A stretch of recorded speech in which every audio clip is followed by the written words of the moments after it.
Welcome back, venturers. It's time for another discussion about VNs. I am Emar, and together with Taurus, we return with a monthly Readport for the month of July.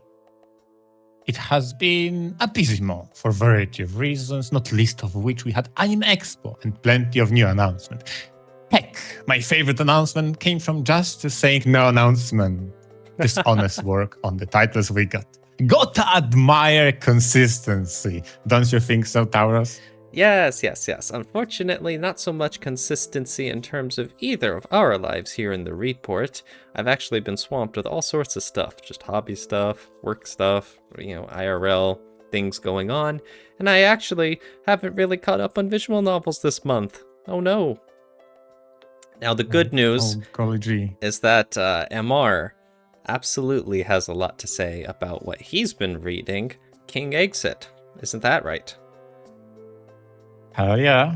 Although, I probably will get to the specifics, but honestly, the story just captivated me. Okay, that's long and short version of it. Because Julie Reese, Stiara, Professor Plant, Entity Knight, Arben, Vru, Bellows, Green, just some of the most amazing characters that you can meet in King Exit. Whoever did scenario writing, whoever did character development and wrote the story deserves all the credit because that shit slaps. Oh my god, those characters were phenomenal. Yeah, and before you get too carried away, in case anyone missed us for last month's Readport, what is King Exit? King Exit is a prequel to Demon's Roots. It takes place, honestly, chronologically, I have a hard time figuring that out. I believe this is a prequel, although their connection is very weird at places. But this tale tells a story of a world that is faced with demon invasion. Most importantly, how it copes after the invasion happened. Although the theme of the invasion itself is throughout the whole story explored, because you are playing basically two stories in parallel. So let me explain. You start the story as a person thrown into jail, and because of the past, because of traumatic experiences, you are an inmate that struggles with purpose. But through those days rotting in prison, you start dreaming, and you start dreaming of the days gone by. Most importantly, the main character, Gio Luis, is the hero of humanity that led the troops to take back, to siege the demons located in Behelos Castle and take back the last hope of the humanity moving forward by defeating demons. So you recount the stories of old while rotting in prison in itself. That's why the story develops both for the viewer, learning of what happened at one transparent past, as well as finding the reason to continue on living in the present. And it's just so interesting. Yeah, King Exit is a little bit of a interesting discussion of whether or not it's a visual novel, right? It's created an RPG maker, and from what I would say and from what others would say, it's probably far more closer to a game. It's just an actual video game that simply has a large emphasis on story and characters and dialogue. And this is one of those times where it gets a little fuzzy of where you draw the line between defining a visual novel versus defining a video game, right? Absolutely. And I believe we brought on that subject when we discussed Demon's Roots, which is by the same developer, and it has ties to this game. That's why I brought it up. In my opinion, I am very hesitant to call it visual novel. I still feel as if it's closer to a game, but it's not that far off. I'll be frank. There's plenty of dialogue, constantly using sprites, using text boxes. The only way to move a story forward is through conversation, constant bickering, constant character dialogue. It's so much so that it's very, very close into what I would say visual novel is. I feel like all the gameplay elements, how can I say it, are the consequence of using the RPG Maker engine. And honestly, I don't feel like they are utilized all that well. Like, the gameplay doesn't elevate the story the way that story elevates the game. To be fair, I think this is a title that many visual novel fans would also enjoy, mostly because it still has those same strengths. It has great writing and an interesting story, and it has arrow material, which seems to be something a lot of visual novel fans very much want in their titles. So there you go. That kind of puts them in the same bucket. Before you get started about the gameplay, I do want to clarify one thing. Technically, King Exit is a prequel to Demon's Roots, but it gets a little complicated than that, because the creator made King Exit first, and then later the creator made Demon's Roots afterwards as a sequel, kind of, pretty much. But what's weird is that over in the West, Demon's Roots was the first one translated. So we, in the West, started this series at a weird jumping in point that was not entirely intended. But now, later, we've got King Exit translated, so we're kind of going in the opposite order here, and that makes things a little more funky than what the creator intended. Yeah. And for the ties between those two titles, there is one choice that exists in Demon's Roots that more or less connects those two titles. Because, like I said, part of the story, you're recounting dreams in the past. Part of the story is in the future. So while it is a prequel from the standpoint of when it was developed, from the chronological standpoint, it's mostly after Demon's Roots. But there is a very important story beat, that being your protagonist's dreams, that take part before. The placement chronologically is super weird at times.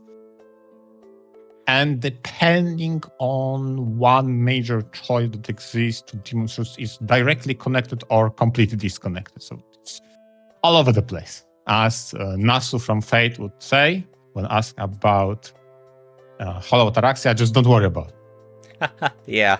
What's the timeline here? It's all of them's true. Sure, why not? Yeah, just to some degree, parts from this, but just don't worry about it. What an easy answer. Enjoy the story. So speaking very of the story, convenient answer.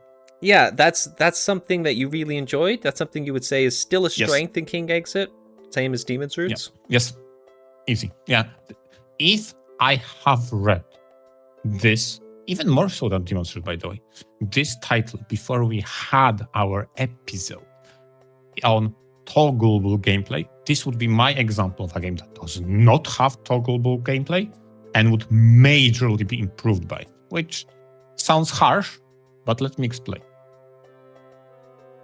I feel this game starts really solid, both from the gameplay and a story standpoint.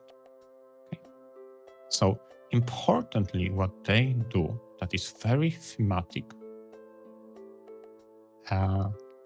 is an environment to a certain degree resembles a character. So many varied cell blocks, obviously some of those being populated with rare flora that makes Professor Plant super excited. They resemble such a living character that you keep on exploring, seeing different sides of what is happening. Mm-hmm. And you, the player, from the perspective of main character, trying to avoid guard patrols, gathering intel, so not to trigger suspicion. Works really well, gameplay and story together.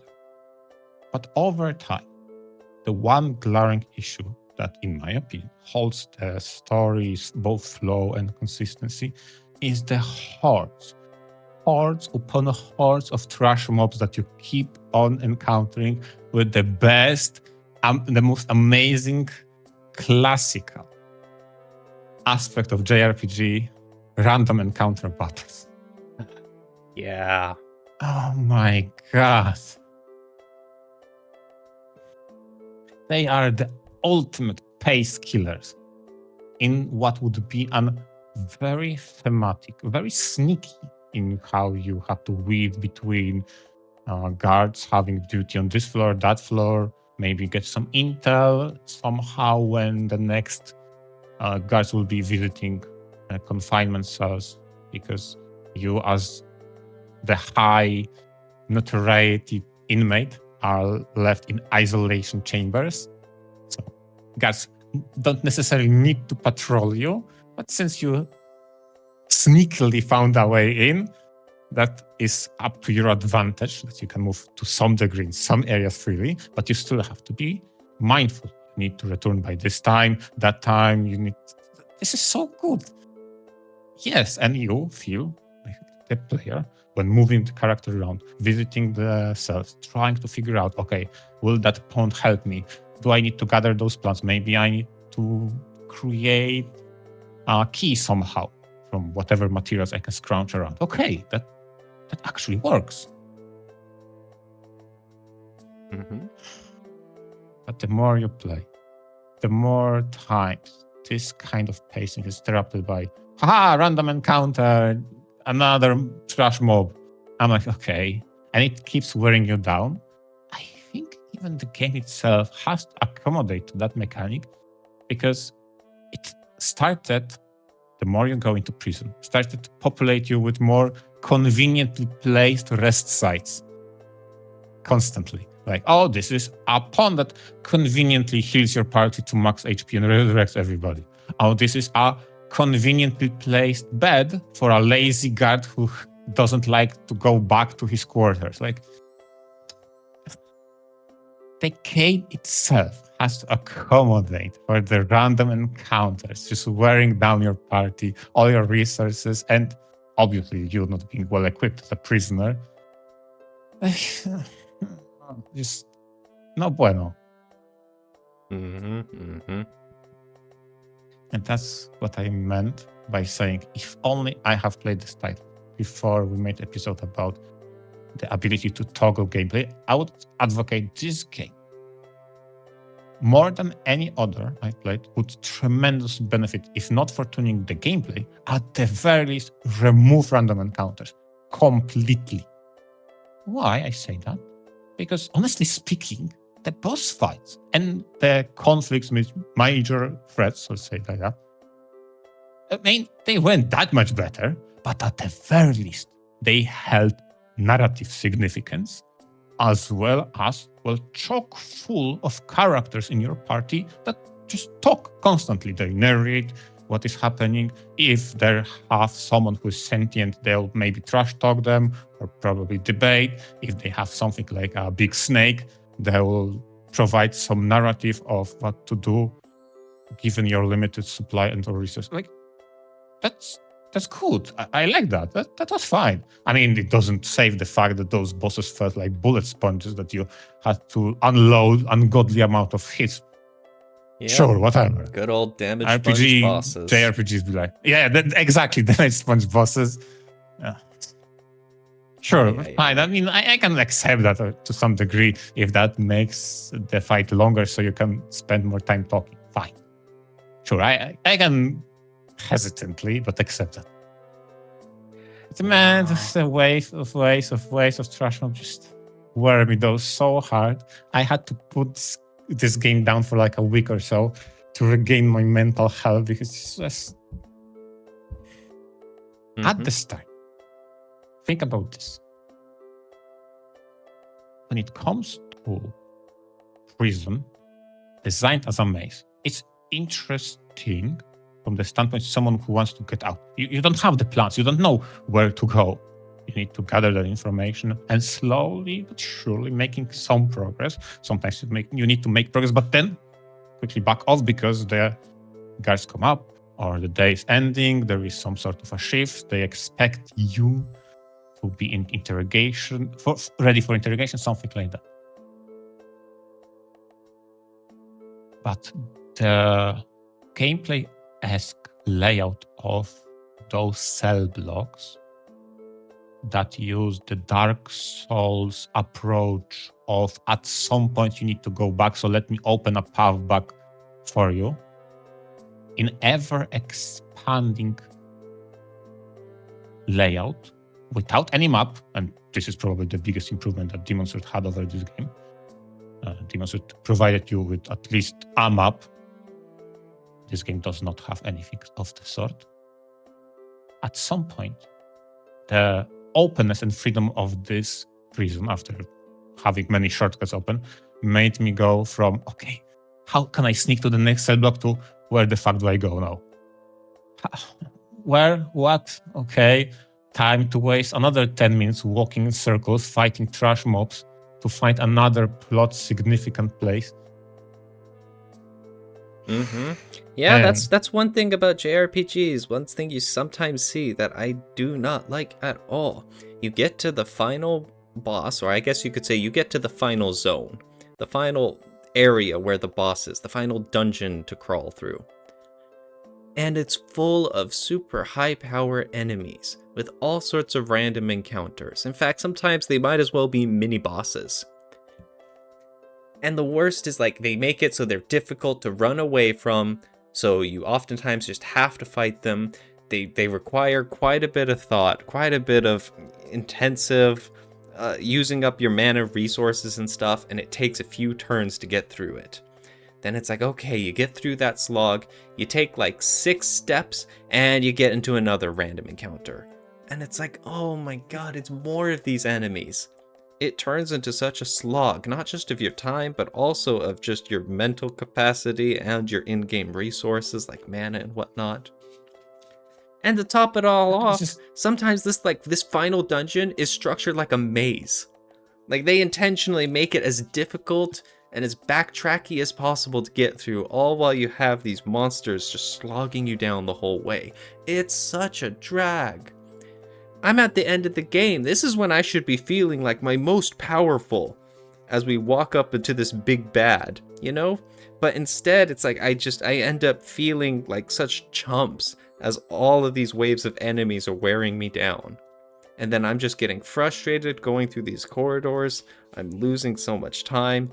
And God help you if, like, you get total party wiped and you have to reload your past save point. And you're like, okay, you just lost all that progress. I am straight up just gonna drop this game.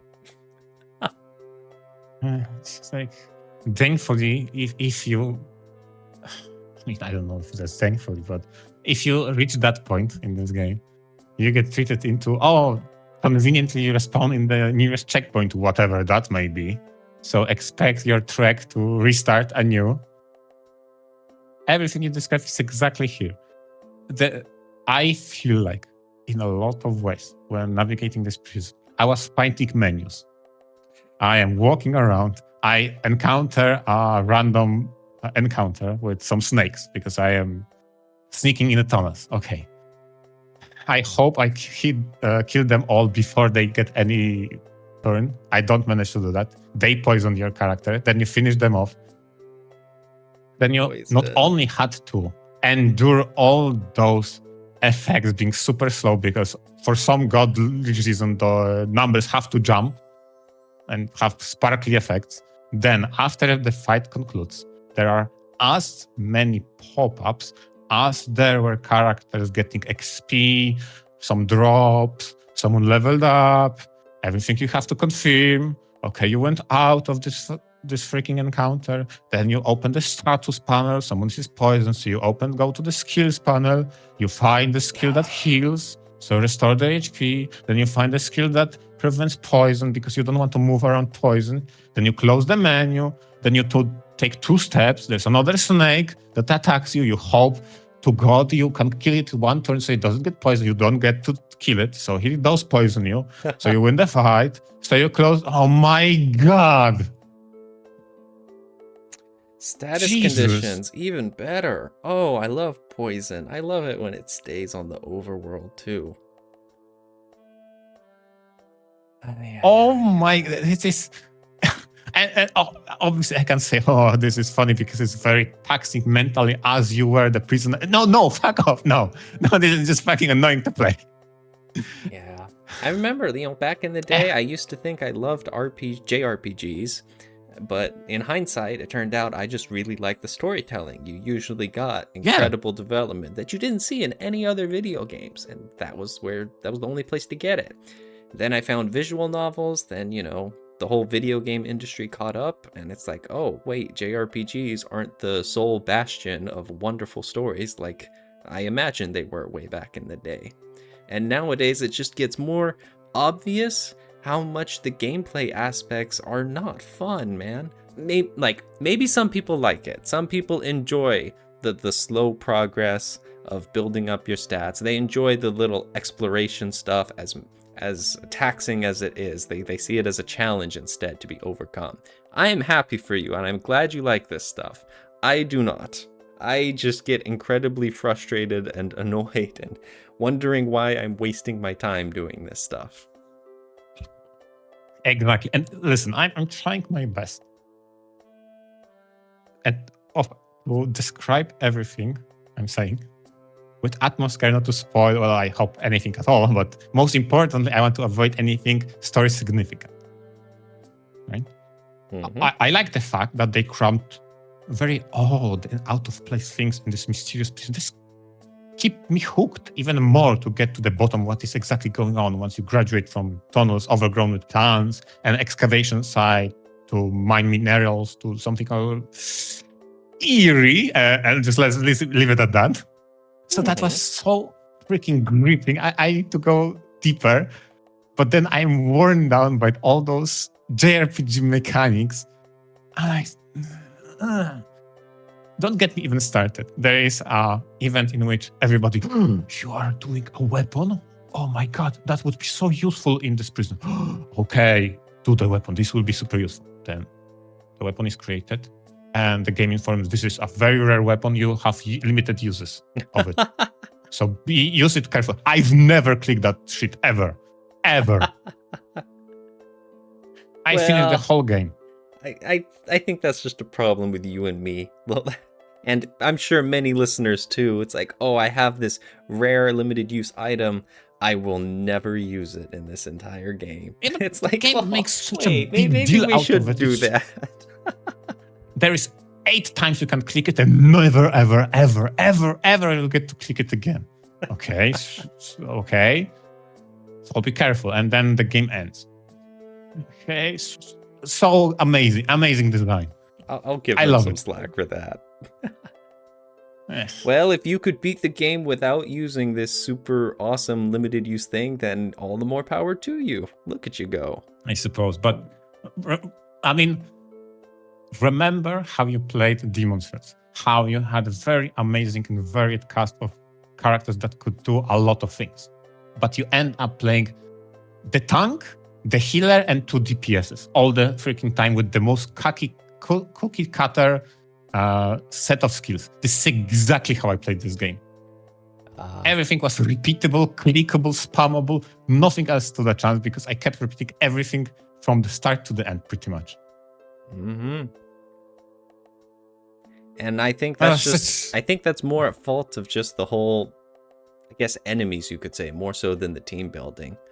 Because all of the other members of the party, they have their own roles. They have their own unique stuff they do. Of course. But the problem is a lot of times you're either fighting random enemies, which aren't providing any challenge except to just be damage sponges. So you're just going to find the most efficient way to wipe them out. And then bosses that, even though they have cool mechanics and gimmicks and stuff, you just can't beat the solid lineup of tank, healer, DPS.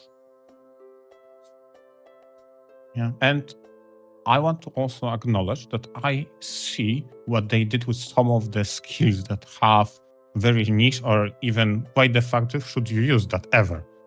Like, I'll give you an example, and I'm not gonna avoid because this kind of requires the knowledge of demon souls, so I'm going to write it down. So you have a party member in your dreams, right? A valiant knight, as someone who helps you defeat evil demons, and the first skill he has is this kind of skill. And you're like reading like, the fuck? I would not. Oh. And then it hits you when you connect the dots. Why would you ever use that? Like, oh. Yeah, those times in a JRPG where you see like some kind of item or some kind of skill, and you're like, I remember one time, I don't want to get too off topic, but anyways, it's like seeing here's some equipment that gives a bonus to some underground sewage rats. And I'm like, what the heck? I am nowhere near the sewers. What are you talking about? Well, I guess I know what's going to happen later in this story. That's always, to be honest, I always like those kinds of little hints like there. It's a little reward for paying attention to the game. Exactly. And this, what I say, when implemented in a game that is probably, I don't know, maybe the one I like more, I don't know how to better describe it, it works when you have a gameplay supporting narrative and you have skills, abilities, whatever characteristic you can think of that supports that. That's fucking amazing. Please don't make me fight trash mobs for 50 hours. Please. Yeah, Jesus well, Christ, I was losing my mind. Yeah, I'm sure we could complain about some ways that JRPGs are a real time sink. We could do that for a while. But there's one question I do have for you now that you've finished King Exit. Demon's Roots has a controversial ending. People are pretty split about whether they like it or not, or how much it's effective or not as far as the bigger story. And one of the things I've heard about it is that, well, it ties into King Exit. And unfortunately, as Demon's Roots was super popular and King Exit was untranslated, that meant that a lot of readers weren't getting that proper context into seeing why this was a great ending for Demon's Roots and why it connected to this series as a whole. Now that you've finished King Exit, as much as you can go into detail without spoilers, I know that's asking a lot out of you, has your opinion of Demon's Roots ending improved now that you read King Exit? No. That's a very fast no. Very fast no. Oh my gosh. For two reasons. One, I don't particularly like the ending of King's Exit. That's one. The two is I dislike Demon's Root ending so much, I just don't remember it as well. Okay, well, so additional context didn't help it. I don't know how effective this is then. Yeah, but that's what I'm saying. I could, and I'm being honest, maybe I could be convinced and maybe I could change my mind if I revisit Demon's Roots. And this is something I was thinking about, because out of those two titles, if I were convinced to try something again, then maybe I could. I hope I have a save or something from the finale of Demon's Roots. That would be fast. I could revisit the ending, honestly. But nothing that was revealed in King Exit made me go, oh, now Demon's Roots is vindicated. I'm like, is that really what you went with? Okay. That's my opinion of King's Exit resolution. Especially since... I think the journey of uncovering what is happening in the prison itself, trying to break out, as well as, this is something I don't want to go too much into, but something I brought up in the previous episode when I talked about King Exit, uncovering what is going on with your dreams and why they don't necessarily feel correct, what is very wrong about them, why they feel convenient for the solutions you find, and some idiosyncrasies that you find in that. Like, honestly, that was super cool. The way the conclusion, the ending is structured, I'm like, okay, I guess. Especially since with Demon's Roots, it felt very self-contained. There were definitely times while playing it that I could tell, okay, I think this is supposed to be like some reference or some tie-in with King's Exit. Just, you Okay. know, you when you're reading something, when you're watching a movie, reading a book, anything, you can Mhm. tell when like the author's trying to give a, hey, remember this? I remember that, and I'm like, Yeah. I've never watched it. Exactly, but like I'm in the dark, so it's like, but still, Demon's Roots was very effective at telling its own story. Even if I could tell that there was, you know, some sort of reference going on, it didn't particularly harm the story. It still built up its own struggles, its own ideals, its own journey through all the characters. So that's why when the ending was as divisive as it was, hearing that, oh, it really relies on King Exit, that felt like a shift away from what I had been experiencing with that. And now here for you to be reading King Exit, and for you also to have some of these regrets about how it handled its ending and some of the bigger themes involved, it still didn't really change your opinion though, so that was interesting to hear. No.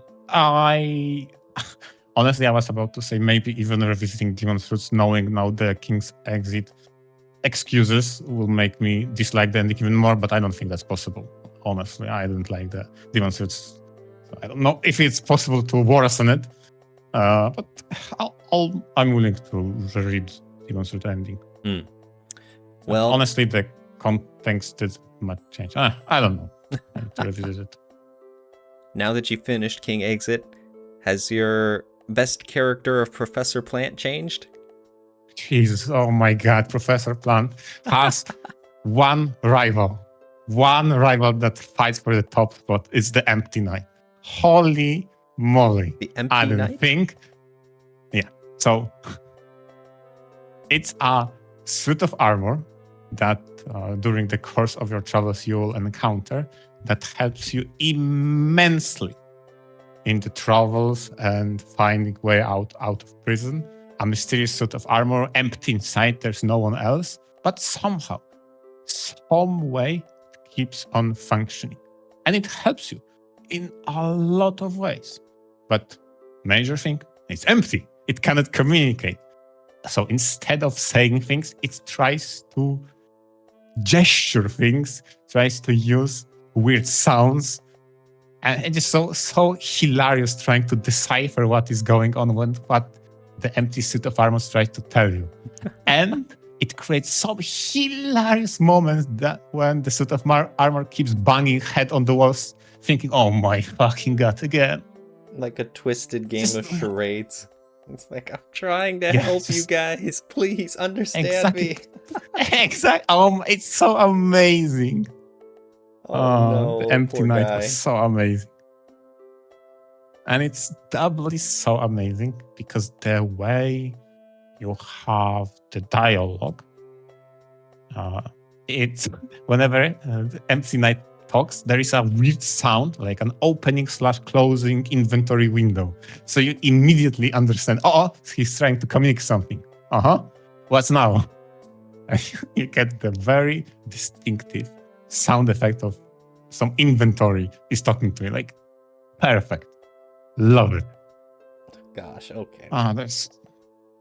But honestly, a lot of characters I really loved. Some of the ones that I didn't think I would love, but I grew to love a ton was, for example, Bellows, and his apprentices was amazing. It's a wandering mage that joined your cause, and he was surrounded by 30 disciples that keep on helping him, but hated your guts as a leader. So that was hilarious dynamic. Absolutely phenomenal. Just so many cool characters, but I have to give it to Empty Knight. He barely overcomes the Professor Plant. Goodness, nice. That's awesome to hear. Although, let's be honest, maybe on the place number 3 with surprising gremlin energy was the Stiara. Is the first character that the main protagonist interacts with. And while she's sweet, shy, reserved character, she surprisingly has such a gremlin energy of being mischievous. It's hilarious. And more than anything else, and maybe you will agree from the lenses of Demon's Roots, this game showcases the benefit of giving characters their dedicated chapters.